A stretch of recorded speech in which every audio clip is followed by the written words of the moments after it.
Hey guys, it's Becky with Design Bundles, and I'm here today to talk to you about organizing your fonts. Now, fonts, whether you're a beginner or more experienced, they're a very, very vital tool, and they can also be pretty darn intimidating to keep track of them and what fonts go good together and how do I access the glyphs and that sort of thing. So we have the answer for you today, and we are going to explore this option in its fullest and show you all the neat things that it can do. All right, let's go ahead and jump over and get started. Alrighty, so while I do not work with nor am I affiliated with HiLogic, I have been using their font management software for a while now. You can come to hi-logic.com, and under projects you'll see Maintype. Now they do have a few other software, so you're more than welcome to check those out at your leisure. But this is the software that I have downloaded. You can download it for free. If you are an avid font collector, then you may have to look into a purchased option. The free option is, I believe, up to 1,500 fonts. Maybe it's 2,500 fonts. But it's a really good software, and it's useful for quite a few things. So when we're talking about keeping our fonts organized, we'll go ahead and head over to the Maintype software. There we go. So in Maintype, you not only can preview all of your fonts, but the organization comes in because you can assign them tags and groups. Okay, so when we start talking about tags, there are a few setup options that we want to change. All right, so groups, you see I've not actually assigned any groups. And views doesn't affect me at this moment. So what I want to do is go up to View. I'm going to look at my panels, and I want to use my tag search. Okay, and I'm going to go back because I also want to use my tags. Okay, so tags, and we'll get rid of groups for now. Tags is where I can select a font and I can issue or change tags. Do you see where I am in the left hand side here? Okay, so for example, this font, I have it tagged under commercial use, which is always good because it's important to know whether your fonts are commercial usage or not. It's also a script font. It can be associated with handwriting since it has a handwriting feel to it, and it can also be girly. So I went through and I assigned those fonts or those tags to that font, and if you have a lot of fonts already, this process is going to take a while, but especially if you're just starting out, and that's why I wanted to target this towards beginners. Even if you only have 5 or 10 fonts that you use, and maybe you have them memorized and you know which ones you want to use for any given situation, eventually you get to the point, let's say I only have a little over 1,000 fonts, and I'm pretty low on the font hoarding spectrum. So it's always important to try to sort them sooner rather than later. I really love getting my fonts from font bundles, but unfortunately I did not start with that knowledge, and I have a lot of fonts that I downloaded before that were for personal use only. So, sometimes I don't want to get those mixed in with my awesome commercial usage fonts from font bundles.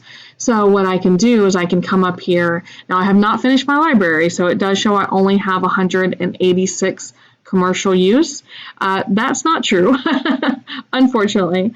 But I can click on any of these tags, and if I just click the little circle, so I will select commercial use. Now it's going to show me all the fonts that I have tagged for commercial use right now.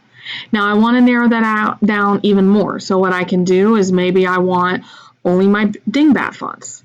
So if I put those in there, then you can see that I have a dingbat font tag, and I can sort through all of my special character fonts and see what's available to me. So I really, really like searching the tags a lot. So let's go through on how to actually issue the tags. What I want to do, I'm going to undo these two just by clicking on them. And because I know, let's get out of the tag search. I just want a regular font view. Okay, so I went back and I opened my view panel, and what I can choose from here are untagged fonts. So this is how I'm working through my library of fonts a little bit at a time. Okay, now let me see. I'm going to hide that preview. I don't actually need that. And let me also just say, there are some other options here that we're going to explore. Even if you're not this avid font organizer, that's okay, because there are still reasons why you would want to use Maintype. So we'll get to that in just a minute. So I'm just going to scroll down. Let's see. There's a couple of these. Like, I know Zuki Squash. Okay, that is one that I purchased. Now what I want to do is I will select Zuki Squash. Now I can hold down my control key and select more than one font. Okay, so all of those are part of the Zuki Squash family. So I can come down here to tags, and I'm going to, remember, tags is where you assign the tags, and tag search is where you sort out the fonts based on the tags you've assigned. Okay, tags, tag search, two different things. So I'm going to go ahead and tag those with commercial usage. I'm going to tag those with handwriting. I'm going to tag those with kids. I'm not going to tag with script, even though one of them is a little script.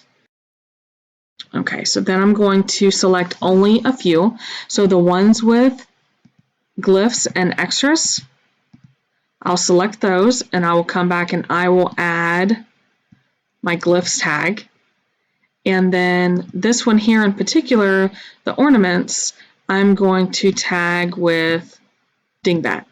Now I could have made the tag ornaments instead, but dingbats is just easier for me. So now, if I were to, let's see, view, go back to my tag search, and I sort out dingbat. Let me see, let me scroll to the bottom. There we go, there's my Zuki Squash ornaments. Okay, super exciting stuff. So that is our font organization. Now let me also tell you, remember we talked a little bit about groups, or rather I mentioned groups, that you could group them. What I like to do for groups, now this is my second go around trying to get my fonts organized. I had to get a new computer, so I did have to start over. But I can select groups, and I like to do groups with my favorite font creators. Okay, I also like to do groups with where I've purchased my fonts from. And I also like to do groups with seasons. Certain fonts have, certain seasons where they feel more natural, and that also helps me to narrow it down. You can also do groups with skinny fonts. You can do groups with favorite fonts. You can do, any little thing. So not that it's too terribly different from tags, because, I can see where all of those could be useful tags also. But especially where I bought the fonts from and my favorite font designers, those could be big, because especially font designers, a lot of times they have complementary fonts. And if I go ahead and group those together, then when I'm trying to pair up fonts, I can go through and search that group. Okay, so that's my spiel on organizing your fonts. Now let me go ahead and tell you another little tidbit. Not that you have to have this software to access glyphs, but there is the advantage of accessing glyphs in this software. Okay, so if, for example, let's choose a font that we really like. I can come up here and choose, okay, Bohema Script. All right, now when I click on that, see how it shows me my characters on my right-hand side? Now here's where it gets better, because this is a font that has a lot of glyphs, and in Cricut Design Space and Silhouette Studio, glyphs are not part of the native software. Now let's pause. I know you guys are telling me, but Becky, Silhouette Studio has a glyphs panel. Yes, that is correct, but you have to pay for that. It's part of the Designer Edition feature, and don't get me wrong, totally worth it. I'm not even saying it's an expensive upgrade, But if you're not quite ready to pay for it, that's okay. Or if you're using Cricut, hey, welcome to Maintype, because Maintype will take care of you in that aspect. So what I can do is I can find the glyph that I want, choose it, right click, and hit copy to clipboard. Okay, and the reason I would want to do that is because then I can paste it into Cricut Design Space. So now in Cricut Design Space, I can simply go to text, and right here in my text box, I can use Control V. Control V is just pretty standard for pasting. All right, now don't be alarmed. I know, it's not the glyph that I promised you. All we need to do is come up here and search for the same font we were using. Now, once we change that, once we update that, and we give Cricut Design Space just a minute to think about it, that is the glyph that we selected. Okay, so definitely a lot of reasons, although primarily I recommend it for font organization because, like I said, the sooner you start organizing your fonts, the better. But, this is like a neat little side feature, and who knows, maybe you'll be lured in by access to the glyphs and stick around to get your fonts organized like the responsible crafters that we are. So, all right, guys, well, if you have any questions, let me know. Well, is Maintype it or not? I just really, really love using that to organize my fonts.